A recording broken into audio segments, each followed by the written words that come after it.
잠언 10장 1절부터 7절까지입니다. 솔로몬의 잠언이라. 지혜로운 아들은 아비를 기쁘게 하거니와 미련한 아들은 어미의 근심이니라. 불의의 재물은 무익하여도 공의는 죽음에서 건지느니라. 여호와께서 의인의 영혼은 줄이지 않게 하시나 악인의 소욕은 물리치시느니라. 손을 게으르게 놀리는 자는 가난하게 되고 손이 부지런한 자는 부하게 되느니라. 여름에 거두는 자는 지혜로운 아들이나 추수 때에 자는 자는 부끄러움을 끼치는 아들이니라. 의인의 머리에는 복이 임하나 악인의 입은 독을 머금었느니라. 의인을 기념할 때에는 칭찬하거니와 악인의 이름은 썩게 되느니라. 아멘. 기도하겠습니다. 예수님께서 우리에게 찾아오셔서 우리를 붙드시고 예수님의 의 안에 있게 하셨습니다. 그 예수님 관계에 붙들려 있다는 것이 우리에게 얼마나 큰 축복인가 하는 것을 오늘 이 말씀으로 깨달아 알게 하시고 그 축복됨을 누리는 예수 안에 부유한 그것이 무엇인가를 배우는 저희가 되게 해주시옵소서. 예수님 이름으로 기도합니다. 아멘. 이 잠언이 10장부터 좀 많이 어려워집니다. 여러분은 들으시면 되니까 괜찮은데 이 잠언을 풀어가야 되는 제가 문제죠. 10장부터 많이 어려워지는 그 이유가 뭔가 하면은 이 내용이 구절구절 다 끊어져 있습니다. 9장까지는 문장들이 좀 연결되어 있어서 그나마 좀 풀어가기가 낫다 이렇게 볼 수가 있는데 이 10장부터는 그러한 연결성이 사라져 버립니다. 이 한 구절 한 구절이 토막이 나서 마치 각기 다른 말을 하는 것처럼 들린단 말이에요. 또 이 한 구절 안에서도 서로 연결이 안 되는 그런 이제 내용도 있어서 이제 무슨 말을 하는지 도무지 알 수 없는 그렇게 되어 있는 구절들이 많이 이제 보게 되어질 것입니다. 마치 그 맥락 없이 마구잡이로 이 말 저 말 가져다 붙여 놓은 것 같은 그런 느낌을 많이 받게 되는 것이죠. 그런데 이 잠언을 우리가 지켜야 될 교훈으로 그렇게 받아들이는 사람에겐 또 이 잠언이 어렵지가 않습니다.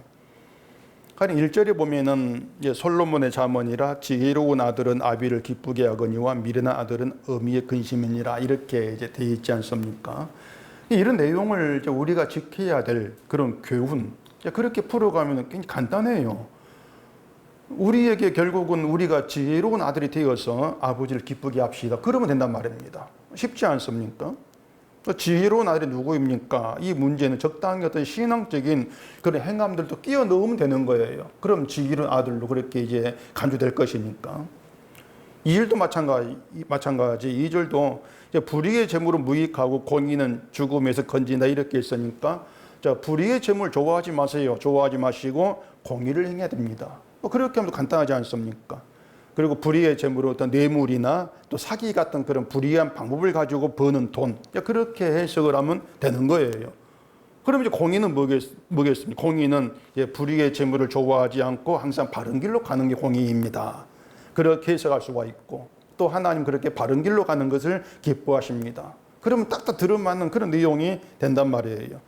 그것이 이제 바른 길로 가는 그런 공의가 우리를 이제 죽음에서 건지는 그런 믿음의 길입니다. 이렇게 하면은 누구라도 수긍하죠. 누구라도 그래 맞다.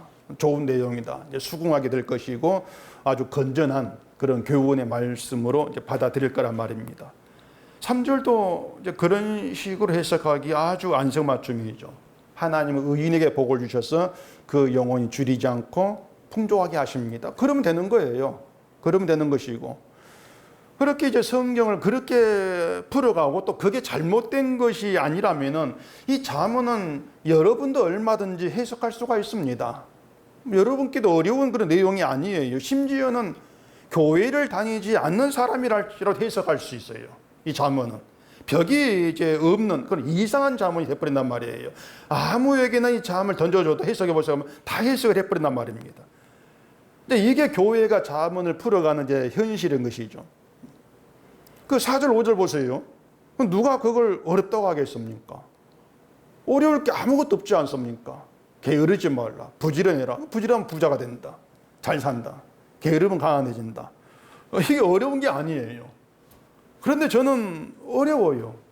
머리에 쥐가 나도록 어려운데, 일단 어려울 수밖에 없는 것이 이게 잠언이 우리가 실천해야 될 그런 교훈적인 내용이 아니기 때문에 그렇습니다. 말씀드린 것처럼 교훈적인 내용이다.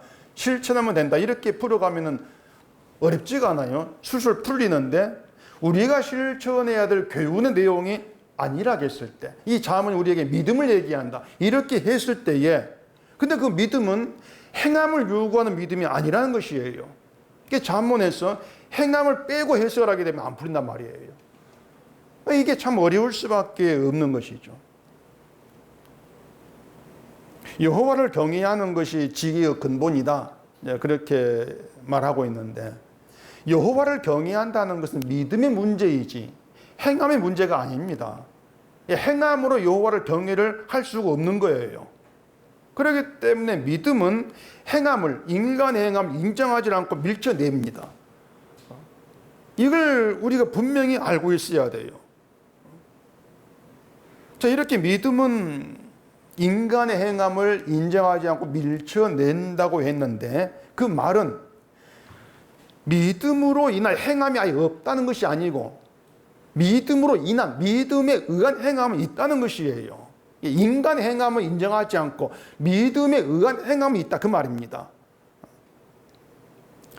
다른 게 뭐냐면은 믿음에 의한 행함이지 우리의 선악 지식과 우리의 노력으로 인한 행함과는 무관하다. 그 얘기를 하고 있는 것이죠. 믿음은 하나님의 선물이라고 했습니다. 하나님의 은총으로 하늘로부터 주어진 것이 믿음이에요. 그 생산지가 하늘이지 우리가 아니라는 겁니다. 그럼 이처럼 하늘로부터 주어진 믿음에 의한 행함이 그 세상에 널리고 널린 윤리와 도덕적 행함으로 나타나겠냐고 하는 것이에요. 그건 그럴 수 없다는 겁니다. 하늘로부터 주어진 믿음으로 인한 행함이다. 그리고 그 행함은 이 세상에 있는 것이 아니라는 것이에요. 인간에게 나올 수 없는 행함이게 된다. 그런 의미란 말입니다. 그러니까 윤리, 도덕도 세상의 선함과는 다른 행함. 그게 믿음에 의한 행함이라고 하는 거예요. 그게 뭐냐 하면은, 간단히 얘기할 그게 뭐냐 하면은 자기를 부인하는 거예요. 그것이. 믿음에 의한 행함이라고 하는 것이. 나의 모든 게 부인되어지는 것이 믿음으로 인한 행함이라는 걸 알고 계셔야 돼요. 그렇기 때문에 자기를 부인하는 그 행함이 없는 믿음은 죽은 믿음이라는 것입니다. 그런 믿음 없다는 거예요. 결국 그 말이 뭐냐면 자기 부인이라고 하는 것은 우리가 실천할 수 있는 문제가 아니라는 것이죠. 자기를 부인한다고 하는 것은요, 하나님께서 행하신 일만 믿는다 그 뜻이거든요. 내가 행한 일을 믿지 않고 하나님께서 행하신 그 일만 믿습니다. 이게 내가 부인되는 것이에요. 그렇기 때문에 하나님이 주신 믿음의 세계에서는, 그 믿음 안에서는 하나님의 것만 있고 우리의 것은 없다.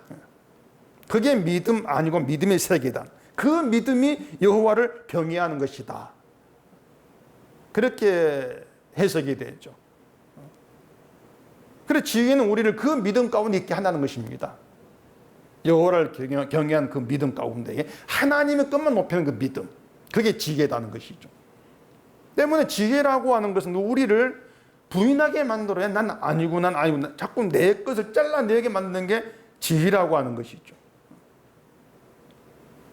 우리가 뭔가 수준 높은 그런 선한 실천으로 간주하는 그런 행함이 있다 할지라도 그것 가지고 여호와를 경외가 안 됩니다. 예수님이 바리새인을 책망하신 것이 그런 문제들이었거든요. 바리새인들이 아무리 그 수준 높은 행위, 의의 행위를 보였다 할지라도 결국 인간에게서 나온 것이었고 인간 힘으로 가능한 것들이었어요. 바리새인 행함이라고 하는 것이. 근데 하나님은 그런 인간의 것을 받지를 않으신다고 하는 것이죠.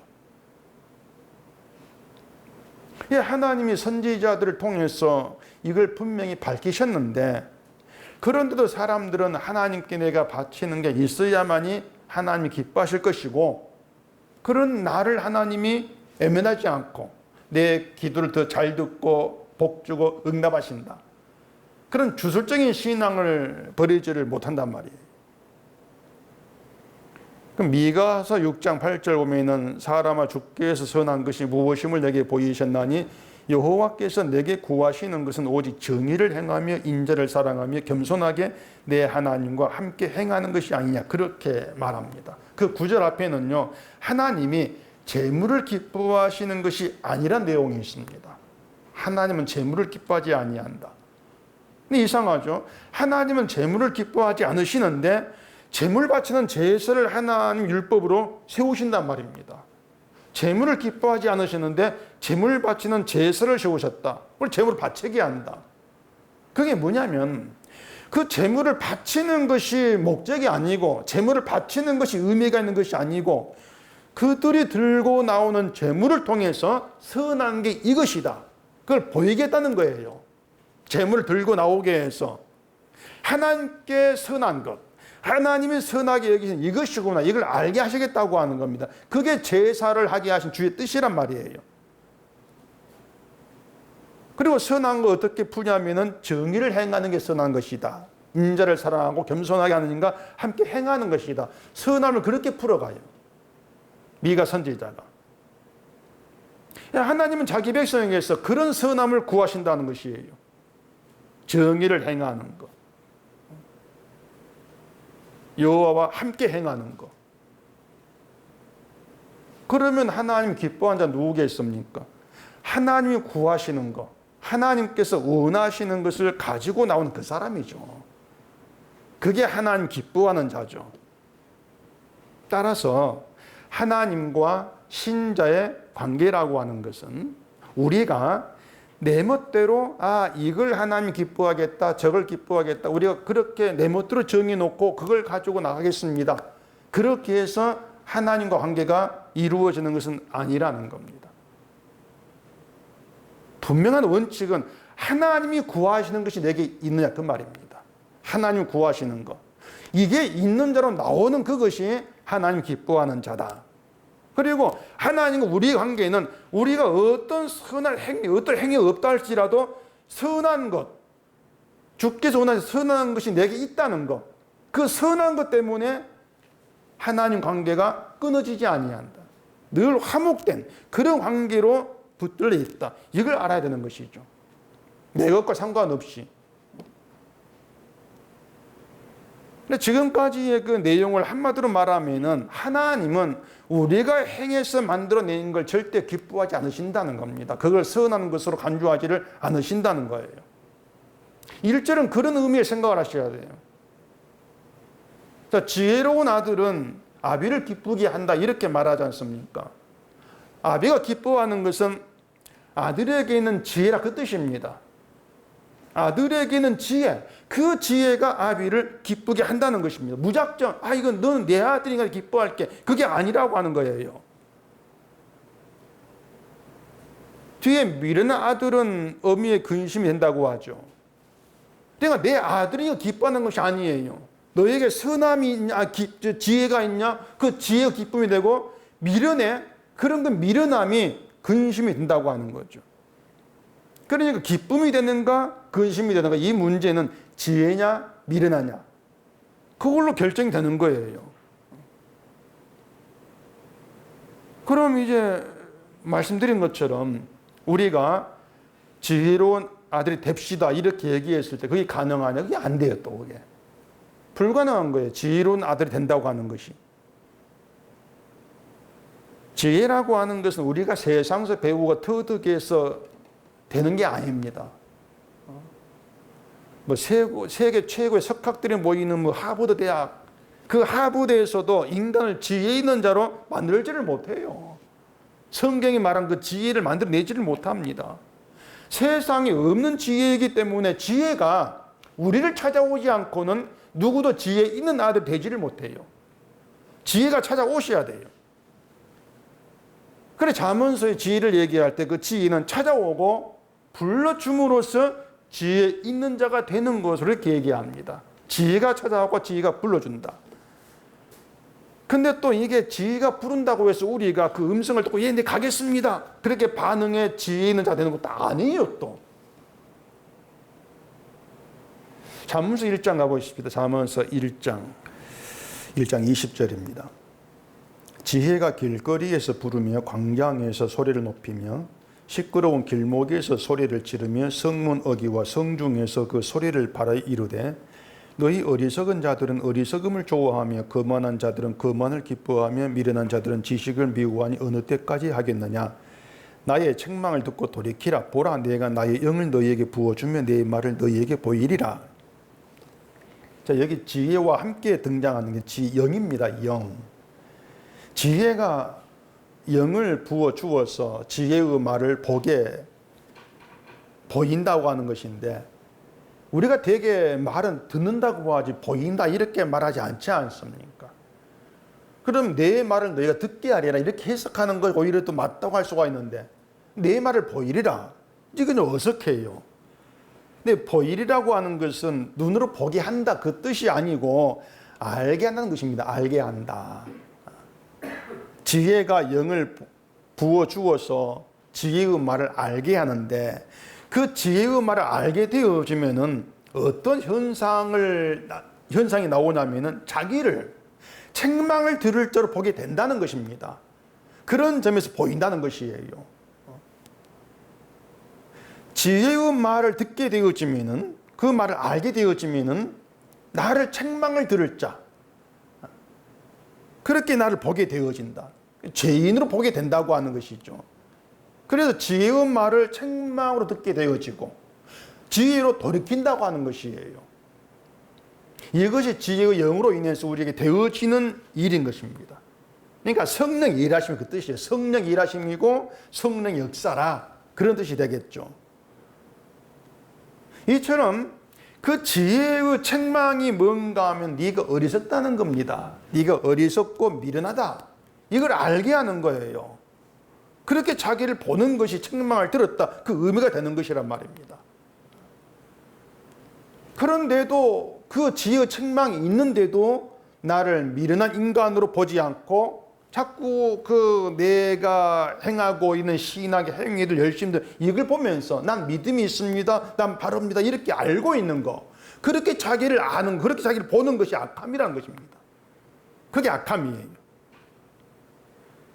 결국 지혜 있는 아들이 뭔가 하면 책망을 듣고 내가 악한 자였구나 하는 것을 알게 되는 게 지혜 있는 아들이에요. 그 지혜가 아비의 기쁨이 된다고 하는 것이. 그런 미련함이라고 하는 건 자기 미련을 모르고 신앙생활 잘하는 지혜 있는 신자로 여기는 그런 착각이 있는 것이다. 이렇게 할 수 있겠죠. 이런 미련함이 죽음에 있는 그 길이기 때문에, 죽음이 있는 것이기 때문에 어미의 근심이 된다. 이렇게 얘기를 하고 있는 것이죠. 자, 그렇게 출발해서 이제 다음 구조가 보십시오. 2절입니다. 불의의 재물은 무익하여도 공의는 죽음에서 건지느니라. 이렇게 얘기합니다. 공의는 의로움이에요. 의로움을 얘기하는데, 그 의로움이 미련한 자를 죽음에서 건진다는 것인데, 이렇게 죽음에서 건진받은 자들이 바로 지혜의 책망을 듣고 돌이킨 자라 그 뜻이에요. 돌이켰기 때문에 죽음에 건진받는다 그 말이죠. 돌이켰다고 하는 것이 뭐냐면은 지혜가 나를 죽음에서 건진 의가 된다는 걸 알고 의를 믿는다는 겁니다. 그게 지혜로 돌이킨다는 것이에요. 자, 여기까지는 여러분 이해할 겁니다. 이해할 건데, 그런데 그 앞에 불의의 재물은 무익하다 이 말이 왜 나오냔 말이에요. 그 말이. 무익하다고 하는 것은 우리를 죽음에서 건지는 효력이 없다는 뜻이죠. 아무 효력이 없어.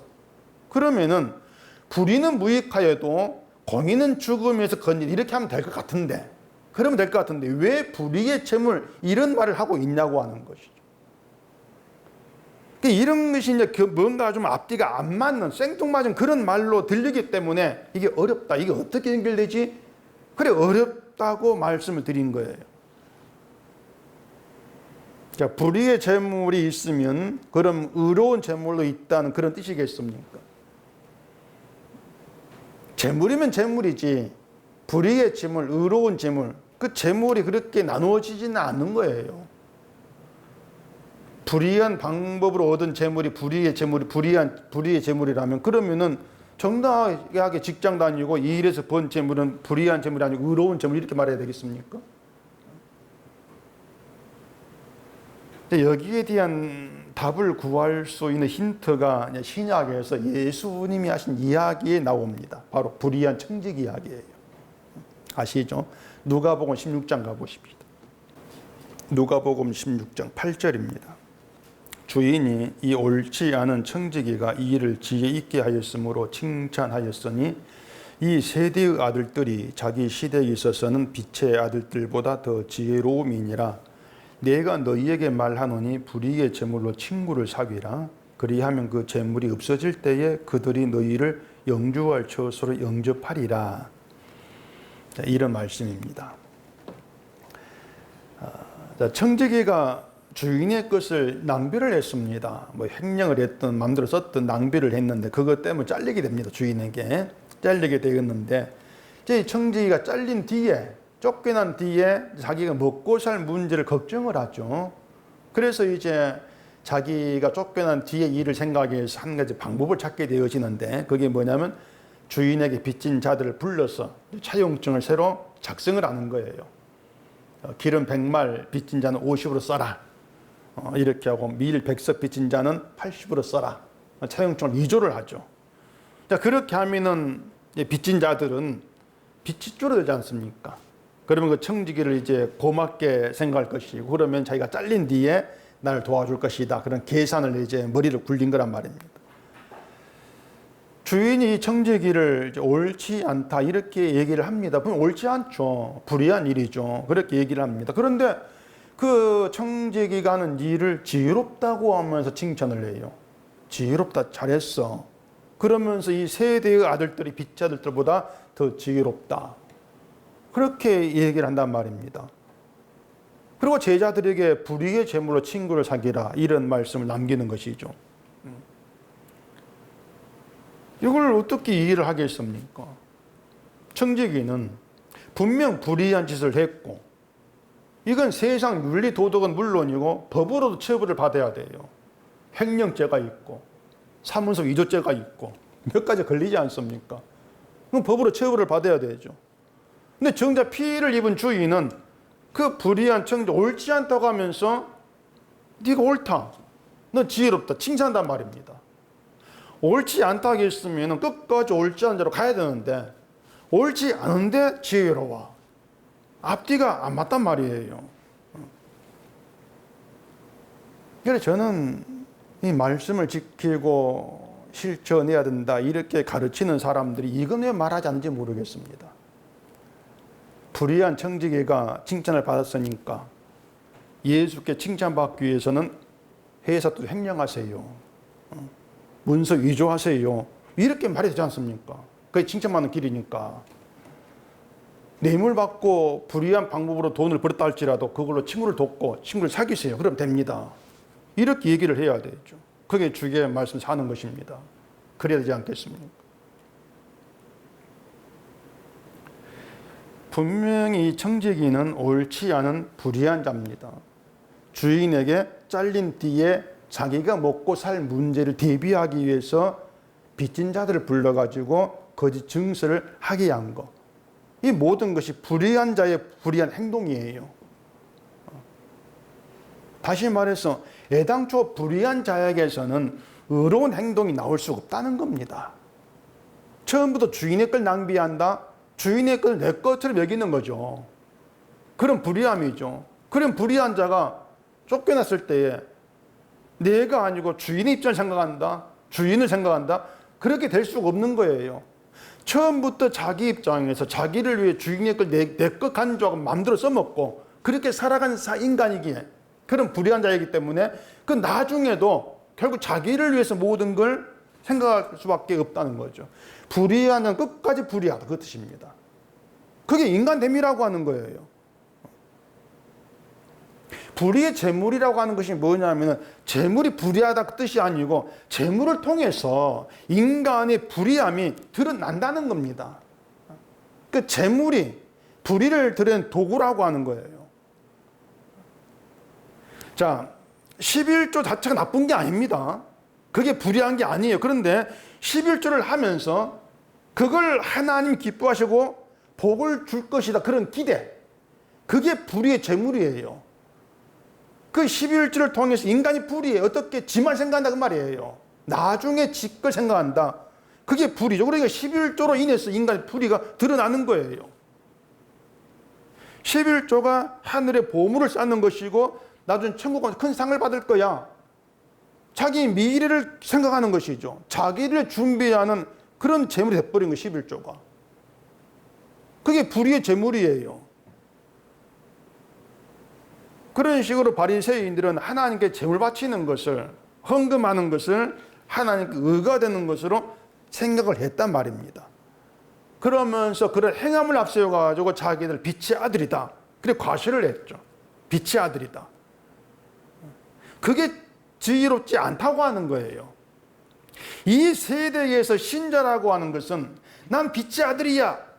그러면 자기 행함을 가지고 자기를 빛으로 간주하는 게 그게 뿌리고, 오히려 불의한 자가 계속 불의한 길로 가는 게 그게 지혜라 그 말입니다. 그게 이 불의한 세대에 속한 우리의 모습이라고 하는 것이에요. 그래 이상하죠. 이걸 이해를 못하는 거죠. 자기의 행함을 가지고 내가 빛에 있어 자기를 과시하는 그런 빛의 찬이라고 하는 바리새인보다도 그들에 비해서 불의한 청지기가, 불의한 자가 자기 불의함을 그대로 드러내는 그 일이 오히려 지혜롭다. 왜냐하면 자기의 불의를 통해 불의를 볼 수 있으니까. 그게 지혜야 그 뜻이죠. 바리새인처럼 자기를 빛의 아들로 과시하면 난 바르다. 난 이렇게 믿음 바르게 살아가. 난 빛에 속한 자야. 그렇게 자기를 간주한다면 예수님을 친구로 사귀어야 될 필요성을 느끼지를 않습니다. 내가 잘하고 있는데 죄를 용서하러 오셨던 것 예수를 내가 친구로 사귀어야 난 그럴 필요 없어. 내가 잘하면 되니까. 그게 바리새인이라고 하는 거예요. 그렇기 때문에 끝까지 자기 의를 고집하다가 결국 영원한 죽음에 이를 수밖에 없다고 하는 겁니다. 그러니 그게 미련한 거예요. 자기를 빛의 자녀로 본다고 하는 것이. 물론 예수 안에서 빛의 자녀인데 그건 예수를 바라보는 것이고, 자기 행함 때문에 난 괜찮아 빛의 자녀 신자야 이렇게 나오는 것이 미련이라 그 말이에요. 결국 지혜가 뭔가 하면은 불의한 자가 계속 불의하게 살아가면서 자기의 불의를 보게 되어지는 겁니다. 그게 지혜라고 하는 거예요. 나의 불의를 보게 되면은 나를 구원에 인도할 자가 난 있어야 돼. 내가 나를 구원으로 이끌어가지를 못한다. 어떤 행함도 나를 구원에 있게 하지를 못해. 그렇게 자기를 볼 거잖아요. 그러면 구원으로 인도할 분을 바라볼 거지 않습니까? 그게 지혜로 돌이키는 거예요. 그런 의미에서 불의의 재물로 친구를 사귀라 그렇게 말하는 겁니다. 재물로 드러난 불의를 통해서 너희 불의를 보고 너에게 친구가 필요하다. 그걸 알라는 것이죠. 쉽게 말해서. 그게 예수께로 돌이키는 것이다. 그 말이에요. 친구는 예수를 얘기하는 것이고. 그렇게 불의의 재물로 친구를 사귀게 되는 게 공의예요. 그것이. 그러면 불의의 재물로 친구를 사귀지 아니한다. 그게 무슨 뜻이겠습니까? 분명히 재물은 나의 불의를 드러내고 있는데 그런데도 자기의 불의를 보지 못한 미련한 자들이 있죠. 그렇기 때문에 재물이 적든 많든 재물을 사랑하고 재물을 힘으로 여기고 살아가면서 이게 불의구나. 그걸 못 봐요. 그걸 못 보기 때문에 불의의 재물은 무익한 게 되어서 무익해서 영원한 죽음에 빠지는 거죠. 자기의 불의를 보지 못하는 게 그게 무익하다 그 뜻이에요. 그래서 우리가 그 조심할 게 뭔가 하면은요, 하나님 제가 하나님께서 주신 돈으로 선한 일을 하겠습니다. 그 생각입니다. 그런 생각 참 위험해요, 정말로. 그 큰 깊은 함정에 그런 생각이. 그 사람들이 그런 기도 많이 하지 않습니까? 하나님께서 나에게 재물 주시면 그 재물로 선한 일을 하겠습니다. 그래 나오지 않습니까? 그게 믿음인 것처럼 간주를 한단 말입니다. 하나님이 재물 주시면은 그걸로 11조도 하고 구제도 하고 선교도 하고 그렇게 사용하겠습니다. 그렇게 거기에 재물을 바르게 사용한다고 생각하는 것이죠. 또 그 결실을 하나님 기뻐한다고 여기는 거예요. 재물을 바르게 사용한다, 그건 없어요. 없는데 자꾸 그런 쪽으로 생각을 하기 때문에, 그런 생각이 뭐냐면 예수를 친구로 사귀지 않는 거예요. 그것이 나를 바르게 보고 있으니까. 그게 무익한 불의의 재물이라 그 말입니다.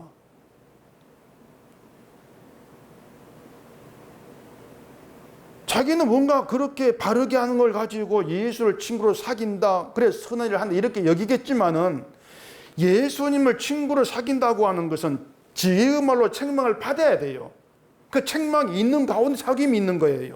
책망이 있는 가운데에 내가 죽음에 있는 죄인임을 깨닫고, 그래서 십자가에 죽으신 예수님의 내 생명임을 아는 게 사귐이에요. 그것이 그게 사귐이란 말, 그게 교제고. 그래, 사귐이라고 하는 바리새인처럼 난 바릅니다, 난 제대로 하고 있습니다, 거기에 사귐이라고 하는 있을 수가 없습니다.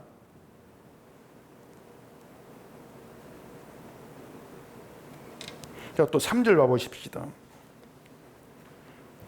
여호와께서 의인의 영혼은 줄이지 않게 하시나 악인의 소욕은 물리치시느니라. 자, 6절에도 의인 악인이 나오고 7절에도 의인 악인 이런 말이 나오는데, 뭐 이젠 다 아시겠지만은 의인은 의를 행해서 의인 되는 게 아니에요. 또 악인은 악을 행하기 때문에 악인 되는 것도 아니란 말입니다. 의인과 악인이라고 하는 것은 예수님과의 관계를 기준해서 우리가 생각을 해야 돼요. 뭔가 하면은 예수님과의 관계에 들어있으면 그게 의인이에요. 행함과 관계없이.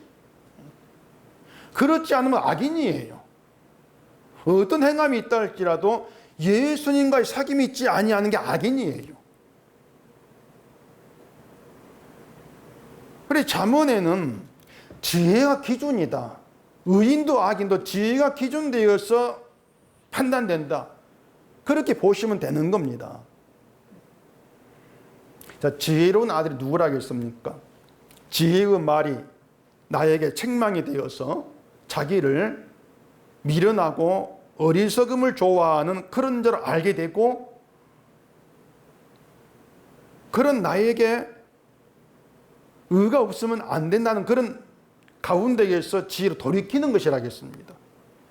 그게 지혜 있는 아들이에요. 지혜로운 아들. 그게 지혜와 관계 있는 것이죠. 지혜로 돌이키는 것. 그리고 그것은 지혜의 영으로 되는 일이에요. 영이 부어짐으로써. 그러니까 성령이 오셔서 우리를 예수님과 관계 있게 만든단 말입니다. 내가 주님과 친하게 지내겠습니다, 죽게 하겠습니다, 이렇게 되는 게 아니라는 것이에요. 나의 불의도 보지 못하는 우리가 예수께로 돌이키고 예수를 친구로 사귀는 그런 거 없다고 하는 것이에요.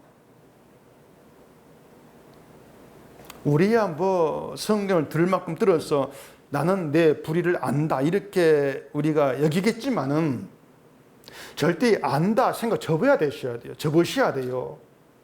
그 증거가 뭐냐면은, 자, 불의의 청지기 그 이야기를 우리가 보면서 이해를 못하죠. 우리는 이해가 안 되죠.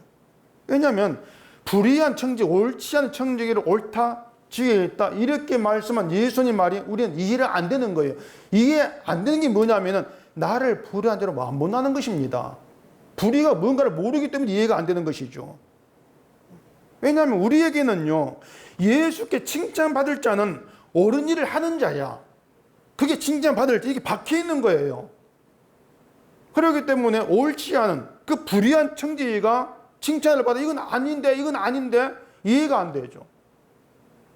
옳지 않은 청지기 벌을 받아야 되는데 칭찬을 받고 있어. 그게 지혜 있는 것이야. 이 어리석은 건 지혜 있는 것이야. 마치 예수님이 바꾸어 말한 것 같은 그런 느낌을 받는다는 것이 우리는 불의를 모른다 그 뜻이에요. 그러니 우리 섣불리 안다 이런 말을 못하는 거, 늘 모른다고 하고 우리가 말씀을 보셔야 돼요. 그러니까 우리가 불의한 청지기는 벌을 받아야 돼. 이런 의식이 굳어졌기 때문에 나에게서 뭔가 불의한 모습, 믿음이 아닌 모습 보이면은 불안하지 않습니까? 이런 내가 신자할 수 있을까? 벌 받지 아니할까? 불안에 있는 거예요. 그리고 반대로 뭔가 그다지 문제가 될 만한 불이 이게 나에게 없어. 그러면은 벌 받지 아니할까? 이런 불안도 없는 거죠. 그러면서 교회 생활을 그냥 하는 거야, 하게 되지 않겠습니까? 그래서 이 솔로몬의 잠언은 진리로부터 나온 것이기 때문에 세상 기준 가지고 해석될 수 없고 해석되지도 않습니다. 알 수도 없는 거예요. 진리로만 해석이 돼요. 자, 이렇게 의인과 악인이 예수님과 관계에서 판단되는 그런 문제라면은 의인은 자기 것이 아니고 예수님으로부터 주어진 것이 양식이 되지 않습니까? 예수님이 주신 것이 양식이 되고 그래 주일이지 않다 그 말입니다. 예수님께로부터는 계속 흘러나와요. 주의 것이. 내가 잘못하니까 안 주는 얘기 없어요. 내가 잘못하든 불의하든 계속 흘러나와요. 그러니 아니 내가 이렇게 불의한데 주십니까? 그게 감사가 되는 것이에요. 마땅한 것이 아니고 당연한 것이 아니고 감사가 되죠. 영원히 줄이지 아니한다는 것은 배고파지 아니한, 영원히 배고픈 것이 없다는 것인데, 이게 뭐냐면 나에게서 신앙이다운 모습이 행함이 없다는 것으로 아쉬워하는 게 줄인 거예요. 그것이. 아니 왜 나는 신자인데 그것도 오랫동안 예수를 믿었는데 왜 이런 행함이 없을까? 자꾸 자기 아쉬워하는 거예요. 행함에 대해서. 그게 줄인단 말이에요. 그게 줄인 거예요. 영원히. 그럼 내 걸 다 되쳐버리고 주의 의가 흘러나오고 그 의로 해서 내가 천국 가는 신자야. 그 의가 나를 의롭게 만들었어. 그렇게 주의 걸 바라본다면 줄인 거 없지 않습니까? 그 얘기를 하고 있는 거예요. 그게 의인이라 그 말입니다. 그런데 내 의로운 행위를 가지고 또 신앙이 나온 실천을 가지고 내가 배부르려 한다는 것, 신앙인이 되려고 하는 것이 그게 악인의 소욕이죠. 악인의 욕망. 내 행한 것으로 만족을 삼고자 하는 소욕. 그걸 물리친다. 그게 천국이에요. 그것이. 그게 예수 아니에요. 절대 그걸 인정하지 않습니다. 물리치고 있는 것이죠. 그래 이런 내용들을 우리가 알게 되어지면은 내 것을 가지고 죽게 나가겠다고 하는 것이 그게 악인의 생각이고 악인의 소욕이고 그게 사탄의 그게 함정이고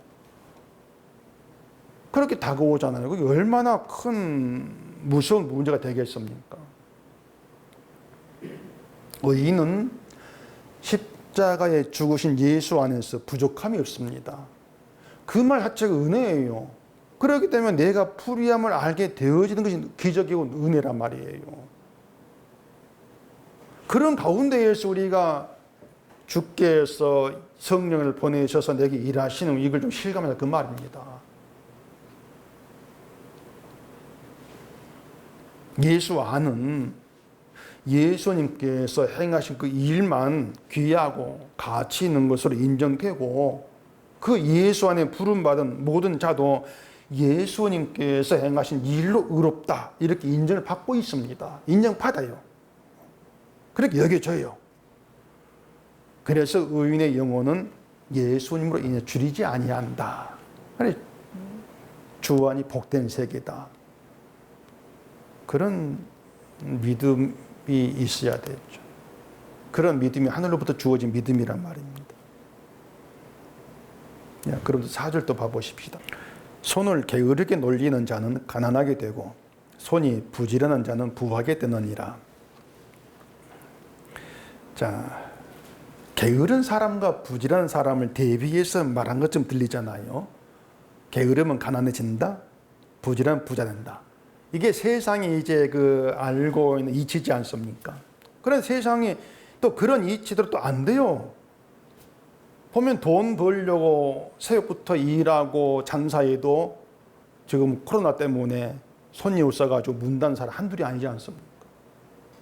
그 사람들 게을러서 문 닫는 게 아니거든요. 정말 온 몸을 다 바쳐가지고 열심히 일하는데 문 닫아요. 근데 그런 사람들이 이런 구절을 보면 그래 맞다 이렇게 인정하겠습니까? 인정 안 하죠. 그래 교회가 하나님이 일하신다는 걸 믿지 않는다. 그렇게 말할 수밖에 없는 증거가 바로 이것이에요.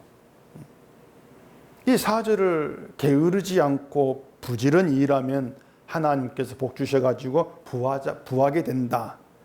이렇게 말도 안 되는 것으로 해석을 한 그것이 하나님 믿지 않는 증거란 말입니다. 하나님 안 믿기 때문에 그런 해석이 나오는 거예요. 이 손을 왜 자꾸 우리의 손으로 해석을 하려고 하냐 그 말입니다. 마치 내 손으로 일해서 되는 것처럼 왜 그렇게 해석을 하는 거예요? 하나님의 손이 있는데 하나님의 손으로는 왜 생각지를 못하냐 그 말입니다. 자, 우리가 하나님이 일하신다는 걸 믿습니다. 하나님이 일하시면 믿는다는 것은 하나님의 손 아래 있다 그 뜻이에요. 우리는. 자, 시편 89편 가보십시다. 시편 89편 19절입니다. 그때에 주께서 환상 중에 주의 성도들에게 말씀하여 이르시기를 내가 능력 있는 용사에게는 돕는 힘을 더하며 백성 중에서 택함 받은 자를 높였으되 내가 내 종 다윗을 찾아내어 나의 거룩한 기름을 그에게 부었도다. 내 손이 그와 함께하여 견고하게 하고 내 팔이 그를 힘이 있게 하리로다. 내 손이 그와 함께하여 견고하게 한다. 그렇게 말하잖아요. 이게 주의 성도들에게 말씀하여 이르시는 그 내용이라고 하는 겁니다. 자, 하나님의 손이 함께함으로 견고한 가운데 있는 것이 하나님의 손 아래에 있는 신자입니다. 하나님의 손에 붙들려 있다는 것입니다. 그러니까 신자라고 하는 것은 신자의 믿음이 뭐냐면은 내 손으로 내 손을 부지런히 놀려서 나를 견고하게 하는 그런 자가 아니라는 겁니다. 우리의 축복도 우리의 구원도 하나님의 손에 의한 것이지 내가 부지런히 신앙생활을 열심히 잘해가지고 되어지는 것이 아니라고 하는 거예요. 교회가 자꾸 열심을 내라고 하는 것은 손을 부지런히 놀리라는 것입니다. 왜 게으릅니까? 그 손으로 봉사하고 일하고 그렇게 하라 그 뜻이에요. 그게 복이 되면 그런 말이지 않습니까? 그래서 손을 게으르게 놀린다고 하는 것을 교회 봉사 안 하는 것으로 그런 게으른 것 해결을 풀어가지 않습니까? 그게 어리석은 것이고 그게 미련한 자의 그 성경 보는 시각이라고 하는 것이에요. 하나님의 손 아래에서는요 내 손으로 되는 게 없습니다. 내 손 가지고 아무리 부지런히 놀린다 해도 그걸로 얻어지는 거 없는 게 하나님 손 아래에 있는 거예요. 하나님의 손이 우리 견고하게 해요. 그게 믿음의 세계라고 하는 것이에요. 그래서 손을 게으르게 놀린다. 이게 무슨 뜻이냐면은 내 손으로 뭔가 하겠다고 하는 게 손을 게으르게 놀리는 거예요. 누구 손을? 하나님의 손을. 내 손으로 이루겠다. 내 손으로 열심히 일해가지고 뭐 복을 이루고 복을 받아내고 이런 게 여호와의 손을 게으르게 놀리는 것이다. 다시 말해서 내 손으로 아무것도 하는 것이 없다 할지라도 하나님의 손 아래에 있고 하나님의 손 나의 견고함입니다. 이걸 믿는 게 부지런하다 그 말입니다. 하나님의 손을 믿는 게 부지런한 거예요. 이상하게 들립니까? 이게 성경이기 때문에 이 성경 우리를 언제나 우리 뒤통수를 칩니다. 참 이걸 실감할 수밖에 없어요. 아, 이 성경 늘 내 뒤통수를 치고 있구나. 우리가 옳다고 생각했던 모든 것들을 다 무너뜨리고 대신 우리가 고개 돌리고 애면하고 있던 것들을 진리로 세우는 게 성경이다. 그러니 성경 우리가 보게 되어지면은 영이 오셔가지고 성경의 말 듣게 하신다면은 우리는 책망을 듣지 않을 수가 없는 모든 게 책망 다가올 수밖에 없어요. 내가 믿었던 모든 게 책망이 될 수밖에 없다고 하는 거예요. 가난하게 되고 부하게 된다는 것도 이 돈 얘기가 아니라 아실 겁니다. 하나님의 손 아래에 있게 되어지면은요 하늘의 모든 것이 하나님으로부터 주어지고 받아요. 하나님이 줘요. 하늘의 것을. 그게 손안에 있는 것이, 그게 부한 것이에요. 우리 손으로 하는 것이 하늘에서 존귀한 것으로 인정받지를 못한다, 이걸 생각하면은 아무것도 없는 가난한 자, 그게 우리죠. 그런데 하늘의 것으로 부유하게 됩니다. 그렇게 자기를 보게 되어지는 게 믿음의 시각이란 말입니다. 그 요한계시록의 라오디게 교회에 대한 책망이 그것이었어요. 라오디게 교회는 나는 부자라, 부유하고 부족함이 없다. 그게 그들 교회였단 말입니다. 자기를 보니까, 신앙생활 잘한 자기를 보니까 난 부족함이 없어. 부유한 자, 그렇게 보는 것이죠. 예수님 그들을 벌거벗은 자를 이렇게 말하지 않습니까? 벌거벗은 자. 그 벌거벗은 수치를 보게 하시려고 찾아오셨어. 문을 두드리고 성령 주셔가지고 그 소리를 듣게 하시고 그 소리가 책망이 되게 한다. 놀라운 은혜의 말씀이지 않습니까? 그렇게 해서 예수님 관계 있게 하겠다는 거예요. 그리고 그들을 의인이다, 이렇게 부른다는 것입니다. 모든 게 주가 하신 일이에요. 처음부터 마지막까지. 내 불의도 모르는 미련한 우리에게 주가 찾아오시고 영을 보내셔가지고 주의 음성을 듣게 하시고, 그걸 듣게 해서 내가 불의한 보게 하시고, 그 보게 해서 주님 관계 있게 만드시고, 그리고 너는 의인이야. 모든 게 주의 작업이란 말이에요. 그 주의 작을 보게 되어지면 난 아닙니다. 주님 하신 일, 그렇게 나오는 게 신자죠. 그게 믿음이죠. 그게 지혜가 있는 아들이고, 그게 선한 것이고, 그게 하나님께 기쁨이 되는 것이고, 그렇게 모든 게 그렇게 연결되어지는 것입니다. 하나로. 또 5절 또 가보십시다. 여름에 거두는 자는 지혜로운 아들이나 추수 때에 자는 자는 부끄러움을 끼치는 아들이니라. 이 잠언을 이제 10장부터 한 절 한 절 말하기가 다 힘든데, 그래도 이제 이런 내용들이 많이 좀 애매한 내용이어서 궁금하실 것 같아가지고 말씀드립니다. 제가 이렇게 친절해요. 참 친절해요, 제가. 인간적으로 안 친절한데 이 성경에 대해서만큼은 친절하라고 많이 애를 쓰고 있습니다. 자, 원래 거두는 때는 여름이 아닙니다. 추수 때지. 여름이 아니에요. 그런데 여름에 거둔다고 하는 것은 우리의 노력과 상관없이 맺히는 열매가 있다는 뜻이에요. 여름에도 있어. 우리의 노력과 관계없다는 것이죠. 예수님의 공로로 맺히는 게 있다는 것입니다. 때와 상관없이 맺히는 게 있어. 그러니까 내가 한 일과 관계없이 예수님의 거둔 것이 있음을 알게 할 때, 그걸 거두어서 주를 알게 할 때, 그게 지혜라고 하는 것이에요. 아, 예수님의 공로로 되는 것이구나.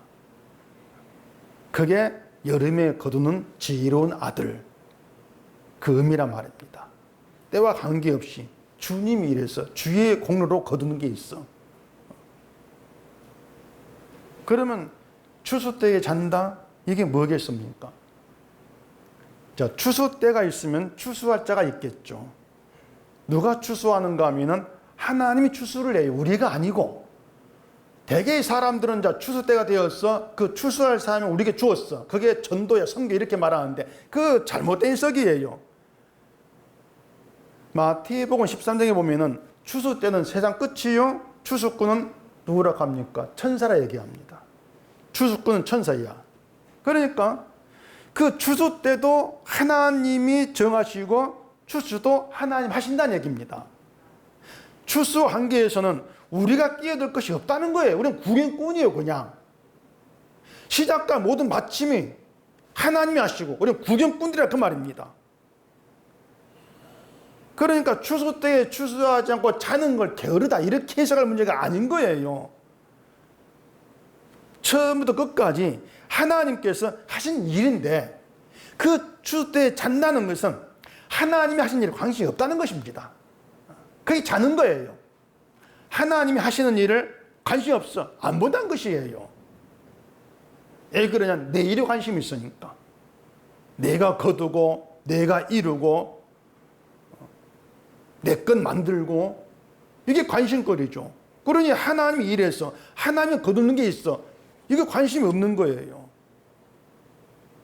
추수하는 것이 인간의 능력이 아니라 하나님의 능력으로 되는 것인데, 하나님께서 하시는 일인데 그걸 보지 않고 늘 나의 능력만 내세우는, 나에게서 나오는 내 열매, 내가 만든 내 열매, 여기에 관심 두는 거, 이게 추수 때에 자는 것으로 그렇게 말을 하고 있습니다. 그게 하나님께 부끄러움을 끼치는 거예요. 왜냐? 하나님이 일하시는데, 하나님 거두시는데 그걸 관심 없지 않습니까? 하나님이 일하고 하나님 추수해서 하나님이 출산을 주시는데 하나님 주시는 걸 안 받는 거예요. 관심 없는 거예요. 하나님의 손을 부끄럽게 하지 않습니까? 그 말을 하고 있는 것이죠.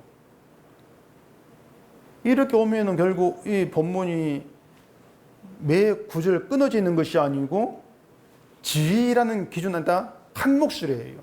하나를 얘기하고 있다, 그 말입니다. 끊어져 있는 것이 아니고. 한마디로 말하면요, 인간이 뭘 몰라도 아예 모릅니다. 정말 몰라요. 그러니까 우리 나름대로는 뭔가 하나님을 위해서 열심히 한다고 하는데, 이렇게 하고 있으면 하나님 기뻐하지 않을까, 늘 그런 생각 가운데 산다고 하는데, 이 성경을 보게 되어지면은, 자문의 기준의 지혜로 들어가게 되어지면은 어느 것 하나도 인정받을 게 없습니다. 오히려 하나님이 그걸 안 보고 있는 것이죠. 그런데도 하나님은 이렇게 나를 기뻐하실 것이다. 이게 미련한 것입니다. 그게 죽음에 있는 것이고, 우리는요, 문을 두드리는 그 소리조차 들을 수가 없습니다. 우리는 그런 지혜, 그런 능력이, 아예 그런 기가 없어요. 그런데 그런 우리를 듣게 하셨다. 그리고 그 소리가 나에게 책망이 되게 하신다. 그리고 내가 아니고 주의 의가 능력이 되어 나를 살린, 이걸 알게 하시는 것. 그 주의 일이 주의 일이 있다는, 우리가 주님 관계 속에 있기 때문에 그런 일을 우리에게 베푸시는 것이죠. 이들을 가리켜 의인이라고 한다, 그 말입니다. 그래, 지혜로운 아들은요, 인간 능력, 자기의 능력을 생각지를 않습니다. 생각할 수가 없는 거예요. 모든 게 끊어지니까, 내 것은 다 잘라지고 주의 것만 남으니까, 그게 지혜니까 내 걸 생각지를 않습니다. 다만 주가 일하시고 주의 능력이 붙드시고 주로 인해 거두어진 거, 그걸 보면서 그게 내게 있다는 감사가 되죠. 주의 의가 있다는 것이. 신자는 그걸로 충분한 거예요. 내 손을 보지 않고 하나님의 손을 생각하면 충분한 거예요. 하나님께서 일하십니다. 약속으로 예수를 보내시고 그 예수로 인해서 약속을 성취하신 하나님의 손의 일, 난 그걸로 충분합니다. 그게 의인이란 말입니다.